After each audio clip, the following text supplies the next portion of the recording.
Hello everyone, welcome back to the channel. This isn't a happy video and it's not one I really wanted to make, not one on my own driveway anyway. Yeah, we all sort of joke and laugh about sending it and doing donuts and burnouts and a bit of drifting here and there at car meets and stuff, and 99% of the time we all come off unscathed. And yeah, and then sometimes it's not even your fault, it's someone completely irrelevant, just a member of the public driving along. And yeah, unfortunately my time was yesterday afternoon, so normal Sunday morning, went out to a car meet, met up with friends, had a laugh and a joke and looked at some nice cars and then headed off home. Picked up the girlfriend, we went out for just a garden centre, do some chores and errands, and yeah, sitting at a roundabout, and lo and behold, someone decided to very kindly bump us with the front of their van. Yeah, I want to know sort of your opinions on this. Let me know down below, because someone actually said, oh my god, that might be a write-off. I really doubt it. Obviously you can tell front of the car is absolutely fine, but if we go around to the back, sitting at a roundabout waiting for our slot, like an empty gap in the traffic to pull out, and yeah, you can see not looking too pretty now. Nice big crash bar hanging out the back of the car. So yeah, she's out of action for a while. Hopefully going to be collected tomorrow, off to repairs. And as far as I can tell, it looks mostly cosmetic. We've got obviously the boot smashed in, big crease there, scuffs, and then the biggest crease there, that's no way going to be able to be repaired, but like pulled out and straightened without being filled and that. So that'll be a new boot. We've got the new tail light, the lens is smashed in here and hanging off and all the way down and round and under there. There is a bit of paint damage on there where the boot is scraped on the wing. That could be just touched in, because I can barely even see that there, so that'd be fine. And then obviously the bumper has taken most of it. Crash bar has done its job. Sensor just hanging in there. So yeah, bumper's obviously pushed up to the crash bar, couldn't go any further, and then just literally ripped and then carried on inwards.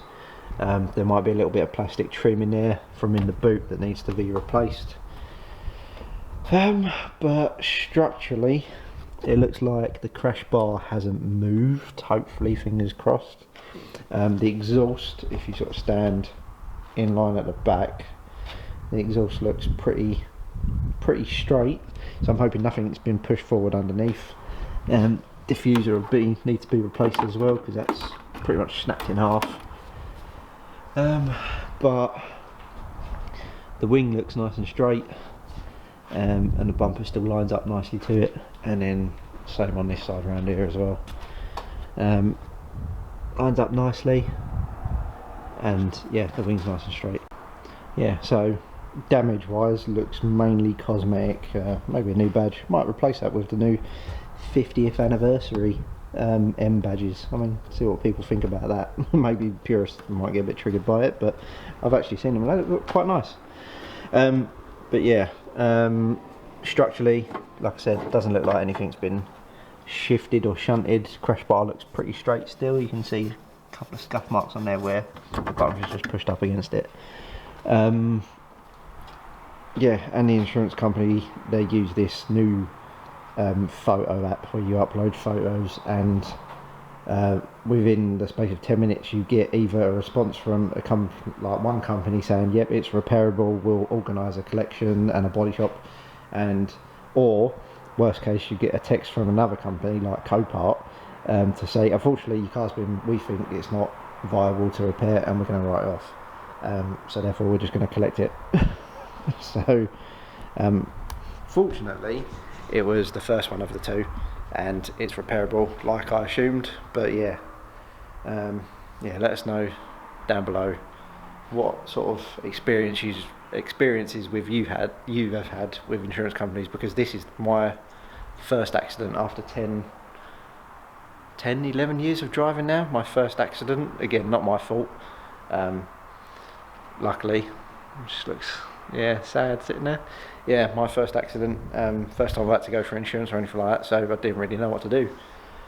But it seems to be going pretty well so far. I've heard horror stories of drivers admitting 100% liability and fault at the side of the road, but when they get to it, getting around to doing the claim and insurance, then they start sort of fighting it and saying no, they were at fault, and then it ends up being 50-50. Yeah, it just turns into a mess. But luckily, declared it to the insurance this morning, and within the space of 2 hours I had a call from the third party insurance company saying, yeah, our driver's admitted fault, so we'll get things moving. So yeah, courtesy car incoming, and see what diesel manual box wagon thing they want to give me. But yeah, apart from that, that's sort of the bad news where we're going, and I'm gonna have to put a hold on the M2 content for a while. But yeah, I won't put the dash cam footage up of what happened, just in case it's some weird implication to the insurance policy. But yeah, I might put the little clip of what happened at the side of the road, like the van involved, and block out his number plate, company logos and all that sort of stuff, because he was a nice bloke, to be fair, and he admitted it straight away. Jumped out of the van, I'm really sorry mate, like I put my hands up. Yeah, and I do have some sympathy to an extent with him, because the junction is a really horrible junction. It's like a roundabout with a junction sort of every 90 degrees across the roundabout, 2 lanes going over left, right, like, but it's also got a slip road. So if you come off a dual carriageway, you go round the slip road down to the roundabout, but if you're going left, you can use a slip road that goes down under the underpass, and you might sort of see it in the video I put up. But you have to it's a stop and give way line, and you have to sort of really look back on yourself or use your mirrors to wait for a gap. And obviously I'm waiting for a gap, and he assumed I'd gone, and the next thing I hear is this like diesel engine revving straight towards me, and I see it coming in the mirror, and I was just like, oh. Yeah, I'm fine. Charlotte's got a bit of a neck ache, and she's on painkillers, but she'll be fine in a couple of days hopefully. But yeah, good news is keeps the mileage down. Keeps the mileage down on the car for a month, and maybe by the time I get it back, the government might have done something about these stupid fuel prices. But we'll see how that one goes. But in the meantime, next week is Goodwood, so yeah, looking forward to that. 2 days there, as every year goes by, and yeah, hopefully we get some more great experiences like last year, maybe another hill run. But yeah, for now she's out of action and off the road, so like and subscribe for more content, and when she finally returns, and put an estimate down below, like sort of how long you think it's going to take for the car to come back. Yeah, and what stories you've had with experienced companies, like experience you've had with them, and yeah. But for now, I will see you on the next one.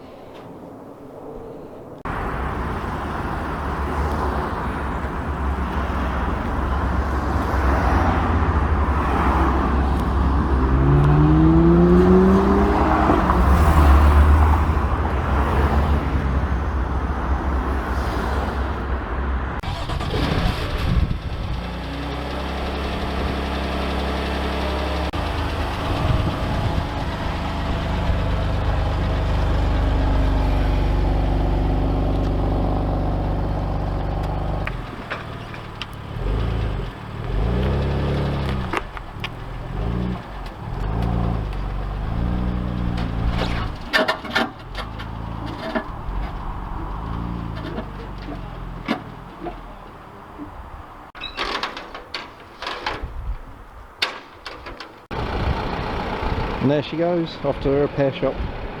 Still looks good on the back of the trailer. Oh, bye for now.